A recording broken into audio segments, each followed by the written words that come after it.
আসসালামু আলাইকুম বন্ধুরা, সত্যের তরী চ্যানেলে আপনাদের সকলকে সুস্বাগতম। বন্ধুরা, আজকে আপনাদের মাঝে নতুন আর একটি তকবির নিয়ে হাজির হয়েছি। বন্ধুরা, আজকে যে তকবিরখানা নিয়ে হাজির হয়েছি, এই তকবিরটি হলো আমার গুরুবিদ্যা অত্যন্ত শক্তিশালী একটি তকবির নিয়ে আপনাদের মাঝে হাজির হয়েছি। তো আমি মূল আলোচনার দিকেই চলে যাব। আপনারা ভিডিওটি স্কিপ করে দেখবেন না। যদি স্কিপ করে দেখেন, আমার কোনো একটি কথা আপনারা নাও বুঝতে পারেন। বন্ধুরা, বলে রাখি যে আপনারা যারা এখনো পর্যন্ত আমার চ্যানেলটিকে সাবস্ক্রাইব করেননি, অবশ্যই চ্যানেলটিকে সাবস্ক্রাইব করুন। আপনাদের ভালোবাসা নিয়ে এগিয়ে যেতে চাই। আমার চ্যানেলটিকে বড় করতে আমাকে সহযোগিতা করুন। আপনাদের মাঝে ভিডিও দেওয়ার জন্য আমাকে উৎসাহিত গড়ে তুলুন। বন্ধুরা, আজকের ভিডিওটি হলো বা তকবিরটি হলো বিশেষভাবে যাদের স্বামী অত্যাচার করে, স্ত্রীকে দেখতে পারে না,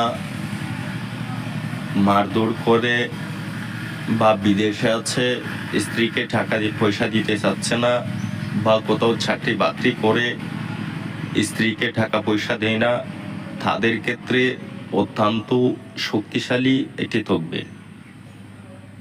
তো আজকের তকবিরটি তো আপনারা স্ক্রিনের মধ্যে দেখতেই পেয়েছেন নকশাটি। এটার প্রয়োগ বিধি সম্পর্কে আমি আপনাদেরকে বলবো।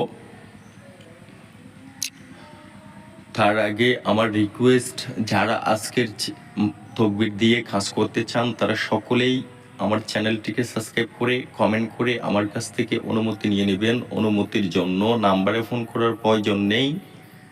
নাম্বারে কেবলমাত্র তারাই ফোন করবেন যারা ব্যক্তিগতভাবে কোনো কাজ করাইতে চান আমাকে দিয়ে, অথবা কাজ শিখতে চান। তো আজকের যেই নকশাটির প্রয়োগ বিধি সম্পর্কে আমি বলতেছি। নকশাটিকে সর্বপ্রথম আপনারা লাল খালি ধারা কোনো একটি ভালো কাগজে লিখে নেবেন। 3টি কাগজের মধ্যে লিখবেন, অর্থাৎ এই নকশাটিকে 3টি কাগজের মধ্যে লিখবেন আলাদা আলাদাভাবে। লেখা শেষ হয়ে গেলেই নিচে ওই যার উপর তকবিরটি করতে চান তার নাম, তার পিতার নামটি লিখে দিবেন। লেখা শেষ হয়ে গেলেই 3টি নকশাকে আপনারা পেঁচিয়ে নেবেন, তার উপরে লাল সুতা দিয়ে পেঁচাবেন। এরপর উক্ত নকশাগুলাকেই প্রাণ প্রতিষ্ঠা করে নেবেন। আপনার প্রাণ প্রতিষ্ঠা শেষ হয়ে গেলেই ওই 3টি নকশাকেই কি করবেন, একটি নকশা কাউকে দিয়ে শ্মশানের মধ্যে পুঁতে দিবেন, একটি নকশা কোনো একটি পুকুরের উকনি কোনায় পুঁতে দিবেন, আর একটি নকশা কবরস্থানে পুঁতে দিবেন। যদি কবরস্থানের যে নকশাটা আছে ওটা যদি কবরস্থানে পুঁততে না পারেন, তাহলে নিজের ঘরের সামনেই পুঁতে দিবেন। এইভাবেই যদি প্রয়োগ বিধিটা করেন, ইনশাআল্লাহ আপনি ভালো রেজাল্ট পাবেন। আপনার স্বামী আপনাকে দেখতে পারবে, টাকা পয়সা দিবে। তো আশা করি বুঝতেই পেরেছেন। সকলেই ভালো থাকবেন, সুস্থ থাকবেন। আল্লাহ হাফেজ।